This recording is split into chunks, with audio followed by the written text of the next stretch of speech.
ఈ 25 ఇయర్స్ నుంచి మీరు ఈ ఫీల్డ్‌లో ఉన్నారు కాబట్టి, అసలు ఈ ఫీల్డ్‌లో అసలు కన్‌స్ట్రక్షన్ వైస్‌గా గాని, ప్లానింగ్ వైస్‌గా, డిజైనింగ్ వైస్‌గా ఎవల్యూషన్ ఎలా ఉంది? It's every day is a learning అండి. బేసికల్‌గా every day is a learning and the new challenges comes. We learn new things and lot of advancements have come. We update ourselves. We involve in our team also to update themselves to align with the new advancements.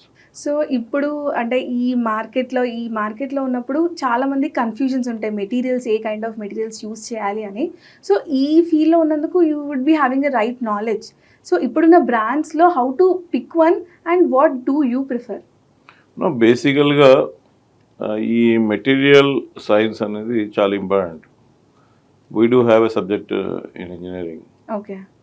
ఈ materials మీద మనకు కరెక్ట్గా అవగాహన లేకపోతే, అంటే composition ఎలా ఉంటుంది, ఏ మెటీరియల్తో ఏం తయారవుతుంది, what kind of material we have to use, what is the durability of the material, what are the sustainable materials, ఇవన్నీ కూడా మనం ఇన్డెప్త్గా మ్యానుఫ్యాక్చరింగ్ టెస్ట్ రిపోర్ట్స్ చూసుకోవడం కానివ్వండి, వాళ్ళ అడ్వాన్స్మెంట్, వాళ్ళ process, how is the process of in manufacturing సెగ్మెంట్లో ఎలా ఉంటుంది అనేది అవగాహన చేసుకున్నాకనే we are like doctors.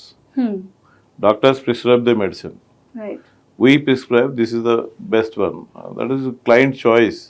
The government లో అయితే ఆల్రెడీ ప్రీ అప్రూవ్డ్ మేక్స్ ఉంటాయి. సో ఆ మేక్స్నే వాడమని చెప్తాం మేము. ఓకే. సో టెండర్ అప్పుడే అవన్నీ పెట్టేస్తారు వాళ్ళు. సో, అంటే ఓవరాల్‌గా మీరు ఎక్కువగా యూజ్ చేసిన బ్రాండ్ ఏదైతే ఉందా? ఏదైనా స్టీల్ పరంగా గానీ ఇట్లైనా? No, we have lot of brands. Steel అయితే ఎస్పెషల్లీ మీరు స్టీల్ అనుకుంటున్నారు. స్టీల్లో చాలా బ్రాండ్స్ ఉన్నాయండి. అంటే దీనిలో ప్రైమరీ సెగ్మెంటు, సెకండరీ సెగ్మెంట్ అని ఉంటుంది. ప్రైమరీ సెగ్మెంట్ అంటే క్యాప్టివ్ మైనింగ్ ఉన్న వాళ్ళని ప్రైమరీ మ్యానుఫ్యాక్చరర్స్ అంటాం. అంటే వాళ్ళ ఓన్ మైనింగ్ చేసుకొని ఐరన్ ఓర్ తీసుకొచ్చేసి దాన్ని ప్రాసెస్ చేసి ఈ బిల్లెట్స్ తయారు చేసి దాని తర్వాత రోలింగ్ చేసేసి స్టీల్ తీసుకొచ్చేదాన్ని ఒక విధానం. సెకండరీ వాళ్ళు ఏంటంటే వాళ్ళ దగ్గర నుంచి ప్రైమరీ వాళ్ళ దగ్గర నుంచి బిల్లెట్స్ తీసుకొచ్చేసి వీల్ రోలింగ్ చేసి కావాల్సిన డయామీటర్ బట్టి చేసిస్తారు. సో దీంట్లో చాలా అవగాహన లోపమా లేకపోతే వేరే విధంగా కూడా చాలా ఇబ్బందులు జరిగాయి. But now people are quality conscious, the manufacturers also quality conscious. So example TMT ఉంది, వేరే అదర్ బ్రాండ్స్ ఉన్నాయి. సో ఇవన్నీ వాళ్ళు ఏంటంటే they are evolving themselves to produce a quality material.